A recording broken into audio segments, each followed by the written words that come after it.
Autism is a condition that affects your child's ability to communicate and interact with others. As I mentioned earlier, all children with autism will have difficulties in social interaction, social communication, imagination, and sensory issues.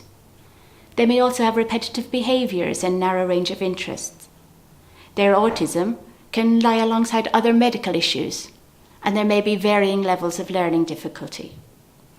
However, it's really important to remember that every child with autism will also have particular strengths and skills. These can include things like a really strong focus of attention and ability to attend to what they're interested in, being a visual learner rather than a verbal learner. I just want to take a few moments to talk about each of these difficulties in a bit more detail. When we think about social communication, this is not just a problem to do with your child not being able to talk or talking very little. Even though it says communication in the title, this is a much wider difficulty. Children with social communication difficulty may find it very hard to recognise how to get their message across to someone else. If you think that perhaps your child is hungry, they may go to the kitchen, but then just stand there and become very distressed, screaming, crying, and you have to interpret what it is they want, perhaps having to open every cupboard to get the desired snack. Even if your child can talk, it may be that they can label the colours, their numbers, their ABC, but they can't tell you cookie. Your child may also have difficulty in understanding what other people are trying to communicate to them. This will always be better in familiar environment with people they know. So at home, you may find that your child can follow lots of simple instructions. Go and get your shoes, let's go out.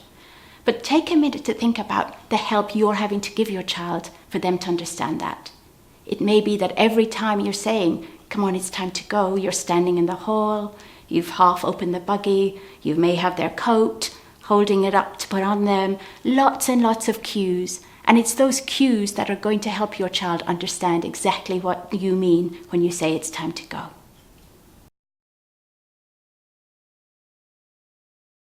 Another difficulty you may find is that your child appears to not be able to do things in unfamiliar situations that they can do perfectly well at home. An example of this may be going to the toilet. They may be absolutely comfortable to go to the toilet at home, but the moment you ask them to go to the toilet at grandma's, at nursery, or at the shopping mall, they become really anxious and distressed. This is not because your child is being awkward or naughty. It's because to them, the toilet is the toilet at home, and they've become familiar with the smells, the sounds, and the textures associated with that. To go to another toilet means having to relearn all of those things again.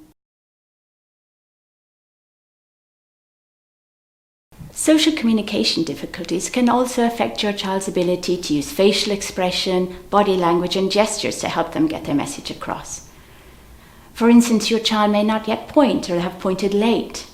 They may be able to reach towards something, but they don't look back to see if you're looking at the same thing, so you know exactly what it is they want. That's the basis of joint attention.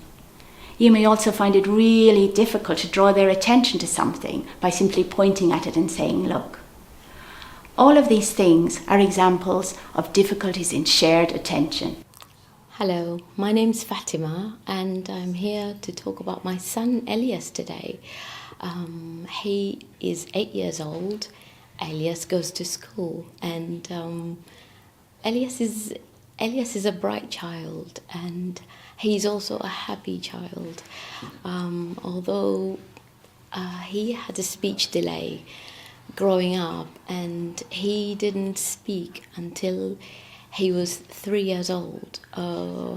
At a much earlier age, from about age of 1, Elias was able to count to 100.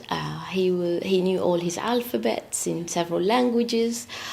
He even played the piano from the age of 2.5. So I had a mixture of feeling. I wasn't sure whether this was a typical development of a child, although I was worried.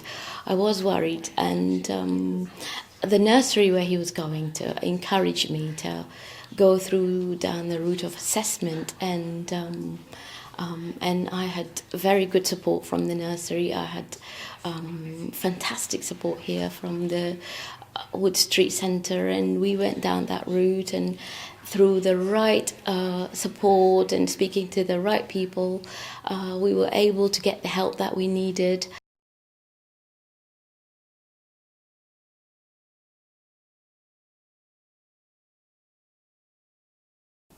We all have our own unique social style. Some of us may be quite extrovert and others more introvert. We are all affected by our own personality, environment and experiences. However, all children with autism spectrum disorder will have significant difficulties in social interaction. Some children may appear to be in their own world. A lot of parents will use this term to explain how their child acts. The child will want to play by themselves and maybe push away any attempt to interfere or try and join them in their play. Other children will happily allow you to play alongside them and with them, but very much on their terms. Some children love to problem solve and figure things out independently. They will really only approach an adult for help if they get really stuck with something and need help. Others are quite happy for the adult to be alongside them, but very much on their terms, putting the pieces where they want them to go and having a line in a certain way. Other children will really want to join in with others and actively try and initiate an interaction, but how they do this may appear a little bit odd. An example of this may be in the nursery. A child may really want to get involved in what the other children are doing and approach them, but instead of maybe using a word or being involved in the game that everyone is playing in, they may push that child or even pull their hair. This isn't because they're being mean or naughty, it's just because they don't fully understand how interaction works. Hi, I'm Simona. My daughter is Andrea. She's 3 years and a half. She was diagnosed with autism at the beginning of this year. When she was over a year old, I noticed that she was acting and developing differently than other kids. And then I decided to approach a specialist, a speech and language therapist, to look for answers, to ask them about how I can understand her behavior and her way of being different than other kids of her age. One of the problems were the way she was behaving around other kids. She was very shy. She was screaming and crying when she was surrounded by people that she didn't know. Children with autism do have imagination. It's just that they maybe will use books, TV programs and films to give them ideas. They will then reenact those scripts, those scenes, perhaps in quite a repetitive manner. But over time they will be able to extend and use those ideas. As adults, we use our imagination all the time. It helps us prepare and plan for things, and even remove us from situations we'd rather not be in.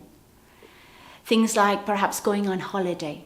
Months in advance we can prepare and cope with what's going to happen. You maybe have bought your tickets, got your passport ready, booked any injections that you may need.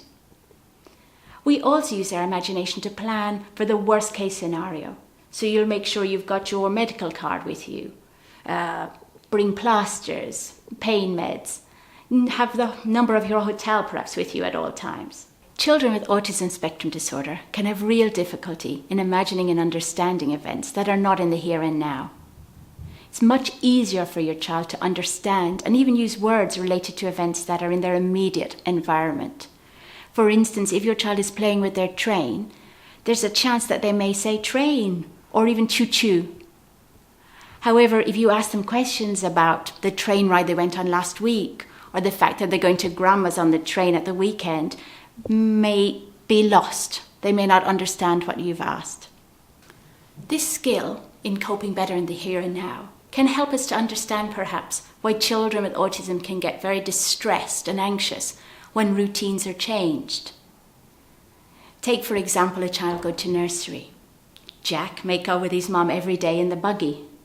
They may cross the road every day at the traffic lights, go past the church, take the second left past the post box, and they're at nursery.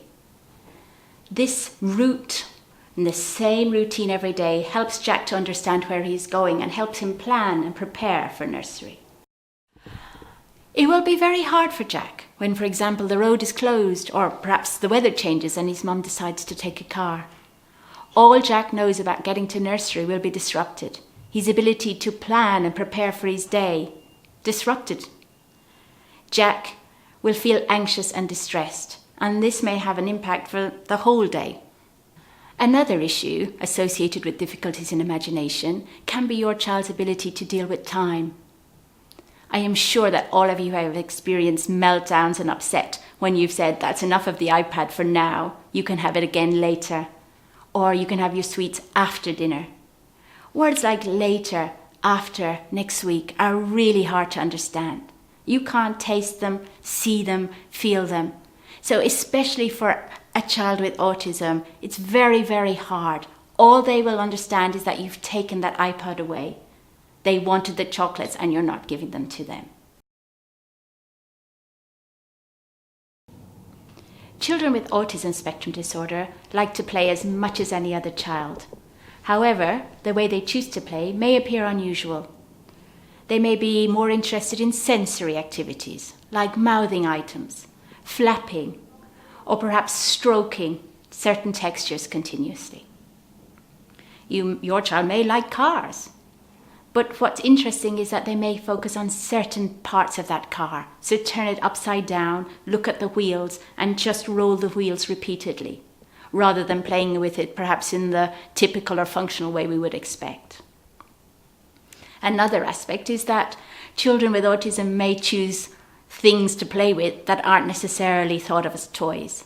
So you may find a child who's super excited when they find a pan lid or a plastic plate that they can spin. Or they may be interested in things they can twiddle and hold and enjoy turning the corners of a book repeatedly, or just flicking threads or pieces of paper. They may also become intrigued by certain characteristics of things, like turning on and off lights repeatedly, bright flashing lights, the sounds and smells and textures of certain things. At some point in their lives, most autistic children will have also lined things up in order. One of the key features associated with the play of a child with autism is its repetitive nature. They never seem to get bored, no matter how many times they're doing the same thing. This fits in with what we know about children with autism enjoying routine and consistency. It prepares them for what's going to happen. They'll know, for instance, that if they're building their blocks, when they get to 12 blocks, the tower will fall down. There's no anxiety and they're in control. And when you're a child with autism, there's very little that you are in control of.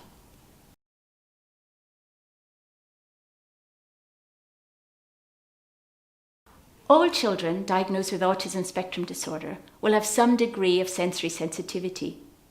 This may be very clear. Children who flap when they're excited or upset, children who run constantly on their tiptoes or climb everywhere and never seem able to sit still.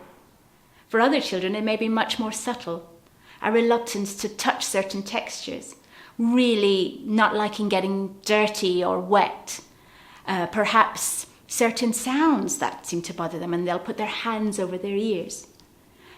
Perhaps for others, they may love to look right into bright lights. These are just some examples. Your child will definitely have their own sensory sensitivities that you will have begun to recognize.